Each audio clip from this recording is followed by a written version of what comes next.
Shalom.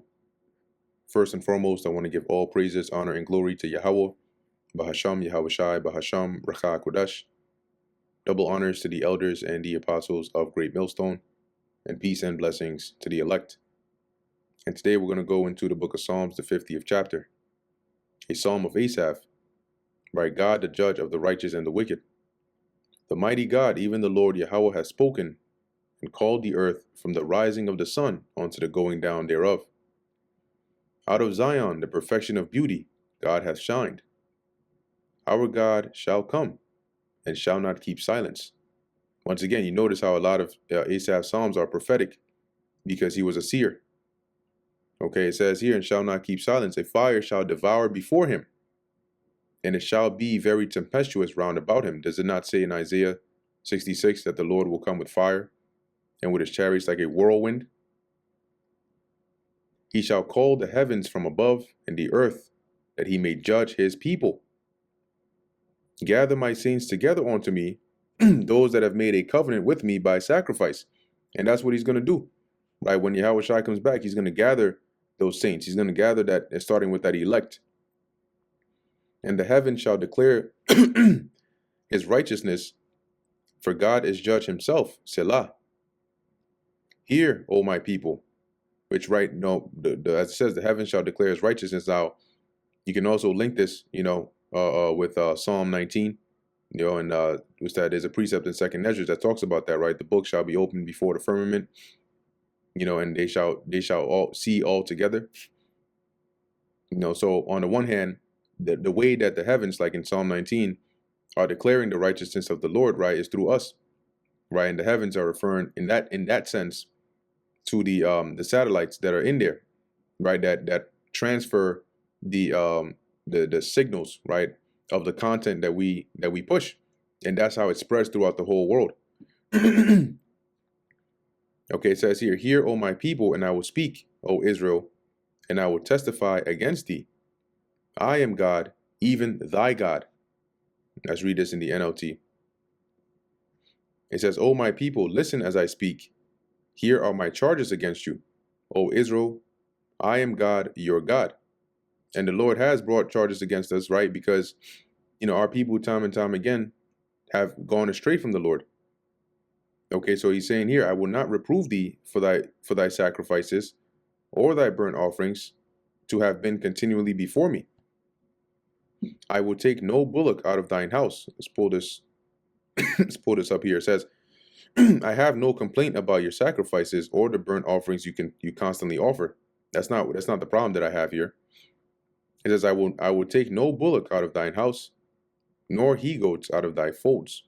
Right? But I do not need the bulls from your barns, or the goats from your pens. For every beast of the forest is mine, and the cattle upon 1,000 hills. I own it all. I created it all. Right? I know all the fowls of the mountains, and the wild beasts of the field are mine. If I were hungry, I would not tell thee, for the world is mine. What would I need you to do? If that's what I want, if I was hungry, if that's what I needed to be fed, why would I come to you?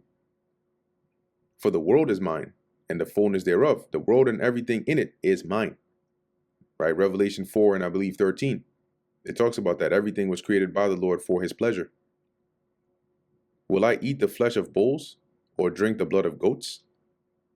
Offer unto God thanksgiving and pay thy vows unto the Most High. That's what I want. Okay? Thanksgiving and righteous deeds. Do what is obligated of you as a people unto your God. And call upon me in the day of trouble, and I will deliver thee. See, you do that, then you're right by me. And when you call upon me, I will deliver you. See, and thou shalt glorify me. But unto the wicked God saith, what hast thou to do to declare my statutes? Or that thou shouldest take my covenant in thy mouth to even speak about it?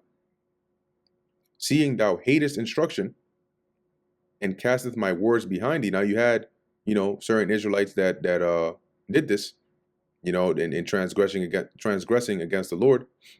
But as you notice, the wicked, all right, which is Esau, Edom, that's exemplified in them, right? It can also be applied to them.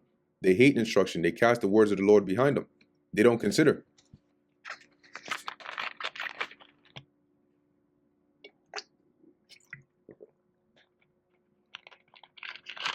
All right, it says here, when thou sawest a thief, then thou contendest with him, and has been partaker with adulterers.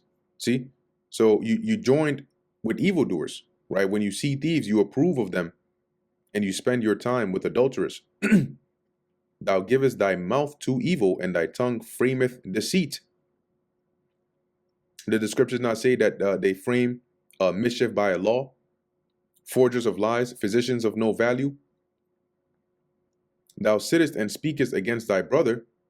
Thou slanderest thine own mother's son. So when you go back to our forefathers, who was the brother of Esau? Jacob. You see, and that's what they do. The accuser of our brethren. They slander their own mother's son, which is us.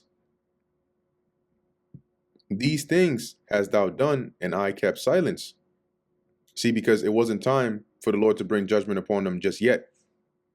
And so because of that silence the Lord kept, in when they did this and continued to do this to us, it says, thou thoughtest that I was altogether such an one as thyself. See, because I kept silence, you thought I was, on the same page as you, that I was like you. No, no, no, no, no, but I will reprove thee and set them in order before thine eyes. And the Lord is doing that, right? Us coming back to our heritage, our nationality, knowing we're Israelites, calling on the name of the Lord, the prophets being out here teaching, that is us being set in order, right, before their eyes. It's right in their kingdom. They can see it, and it's a threat to them.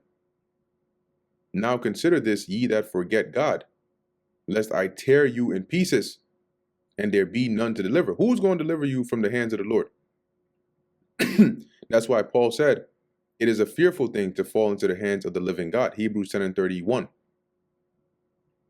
Whoso offereth praise glorifieth me, and to him that ordereth his conversation, right, or his way of life, aright, correctly, will I shew the salvation of God. And who's going to do that? The elect. Okay, the remnant. They are the ones that are going to order their conversation aright, after the ways that please the Lord, and he will show them the salvation of God. And that brings us to the end of the book of Psalms, the 50th chapter. Lord willing, that was edifying to the elect. In closing, I want to give all praises, honor, and glory to Yahweh, Bahasham, Yahushai, Bahasham, Rakha Kodash. Until next time, Shalom.